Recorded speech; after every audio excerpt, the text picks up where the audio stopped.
CM Revanth Reddy అధ్యక్షతన రాష్ట్రంలో తొలిసారిగా పేపర్లెస్ క్యాబినెట్ మంత్రివర్గం సమావేశమైంది. కీలక అంశాల మీద చర్చించడమే ఎజెండాగా ఈ మంత్రివర్గం సమావేశమైంది. సో కొద్దిసేపటి క్రితం జరిగినటువంటి ఈ సమావేశంలో కీలక అంశాలు చర్చించబోతా ఉంటున్నట్టు తెలుస్తూ ఉంది.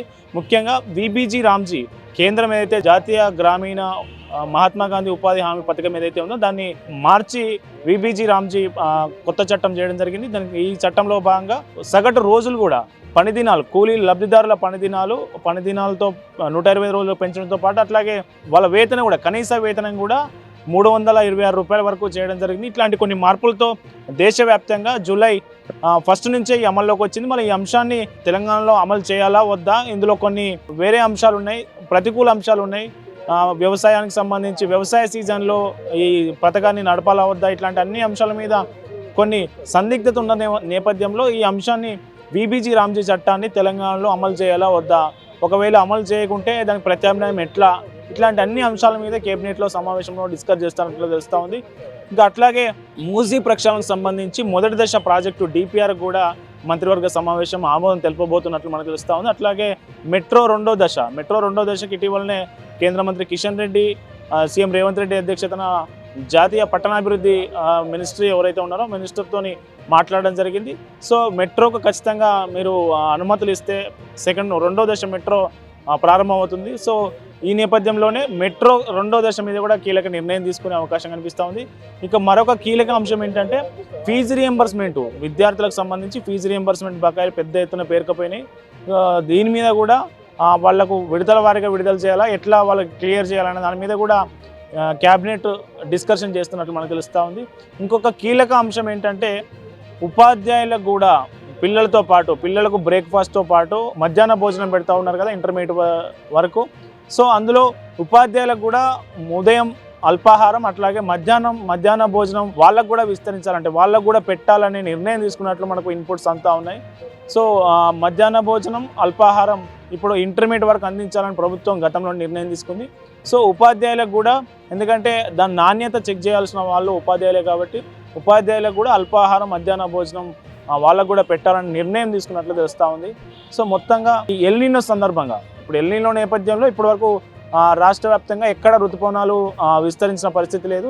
సో ఈ నేపథ్యంలో ఎల్నినో నేపథ్యంలో స్వల్పకాల పంటలు కావచ్చు, ఆరుతడి పంటలు కావచ్చు, సో కూరగాయ పంటలు కావచ్చు, వీటన్నిటి ఏమేస్తే బాగుంటుంది, సో రైతులను ఎట్లా అప్రమత్తం చేయాలో వాళ్ళని ఎట్లా అవగాహన పరచాలన్న దాని మీద కూడా రాష్ట్ర మంత్రివర్గం సుదీర్ఘంగా చర్చించినట్టు తెలుస్తూ ఉంది. ఎరువులు విత్తనాలు పంపిణీ, అట్లాగే ఒకవేళ వర్షాలు పడకుంటే సో కొద్దిపాటి వర్షంతో పండే పంటలే ఉన్నాయి, వాటిని విత్తనాలు అందుబాటులో ఉన్నాయి మార్కెట్లో. సో రైతులకు ఎలాంటి విత్తనాలు ఇవ్వాలి, ఇట్లాంటి అన్ని అంశాల మీద మంత్రివర్గ సమావేశంలో నిర్ణయాలు తీసుకున్నట్టు తెలుస్తూ ఉంది. సో విద్యార్థులకు సంబంధించి ఫీజు రియంబర్స్మెంటు, అట్లాగే రైతులకు సంబంధించి ఎరువులు విత్తనాలు, అట్లాగే ఉద్యోగులకు సంబంధించి కూడా మా అంశం కూడా క్యాబినెట్ సమావేశంలో చర్చ జరిగే అవకాశం ఉంది. ఆ చర్చ జరుగుతుందేమోనని ఉపాధ్యాయులంతా ఆసక్తిగా ఎదురు చూస్తూ ఉన్నారు. ఎందుకంటే ఇప్పటికే వాళ్ళకు ఈ జూలైతోని దాదాపు 7 డిఎల్ వరకు పెండింగ్లో ఉన్నాయి. అట్లాగే పిఆర్సీ మీద కూడా ఇటీవల మాట ఇచ్చారు, సీఎం రేవంత్ రెడ్డి మాట ఇచ్చారు, మీ పిఆర్సీ పెండింగ్ ఉంది, దాని మీద ఖచ్చితంగా. ఇటీవల మనకు బీమా పథకం ఉద్యోగులకు సంబంధించి దాదాపు 1,50,000 నుంచి దాదాపు 2 కోట్ల వరకు బీమా అయితే ఉందో, సో బీమా పత్రాలు బ్యాంకర్లతో దాదాపు 14 బ్యాంకులతో ఒప్పందం చేసుకునే సమావేశంలో రవీంద్ర భారత్లో జరిగిన సమావేశంలో సీఎం రేవంత్ రెడ్డి మాట్లాడుతూ పిఆర్సీ విషయంలో కట్టుబడి ఉన్నాం, త్వరలో పిఆర్సీ విడుదల చేస్తాం, డిఎల్ కూడా క్లియర్ చేస్తామన్నట్లుగా సీఎం రేవంత్ రెడ్డి మాట్లాడారు. దీంతో ఉద్యోగ ఉపాధ్యాయులంతా రాష్ట్ర వ్యాప్తంగా ఉన్న వాళ్ళందరూ క్యాబినెట్ సమావేశంలో మాకు సంబంధించి ఏమైనా డెసిషన్ ఉంటుందా లేదా అనేది ఆసక్తిగా ఎదురు చూస్తూ ఉన్నారు.